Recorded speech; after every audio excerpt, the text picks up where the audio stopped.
ঠুমিয়া মুসলমানদের জানাই সালাম।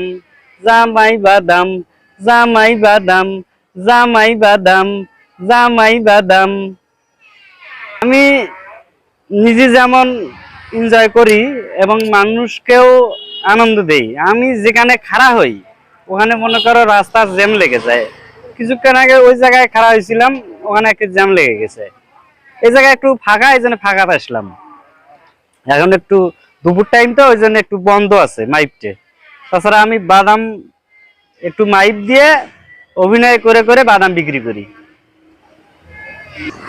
আমার সারাদিনে বিক্রি হয় 1400, 1500, 1800, নিম্ন আর কি 1000-এর উপরে প্রতিদিন থাকে। সময়তে এক দুপুর নাই গেতেও আমি 1400-1500 বেশি, সময়তে বহুত দিনও লাগে। এই যে এরকম মনে করো কান্তানা বাজার, তারপরে হলো তোমার নলডাঙ্গা, সানেহাট, তারপরে বড়দরগা, পীরগঞ্জ, এরকম জায়গাগুলো আমি এই বাদাম, জামাই বাদাম বিক্রি করছি। আমি এইভাবে করছি।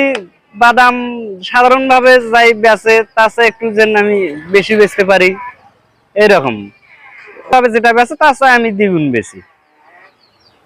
তাদের চেয়ে বিক্রিটা বেশি হয়? হ্যাঁ, আমার কাছে বিক্রিটা বেশি হয়। কারণটা কি? কারণ এই যে আমি জামাই পোশাক পরছি, এই জামাই বাদাম। এটা তার জামাই পোশাক, এটা আপনার? হ্যাঁ, না মানুষই বলে, না আমি বলি শেরওয়ানি। শেরওয়ানি। তো আপনার এই ব্যবসা কতদিন ধরে করেন আপনি? এই 5-6 মাস।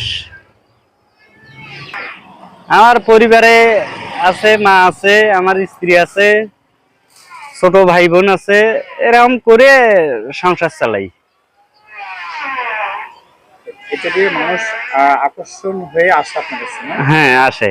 কারণ আমি হলো একটু বেশি ইনকাম না করলে আমার পরিবারের লোককে আমি চলাবাই নেই।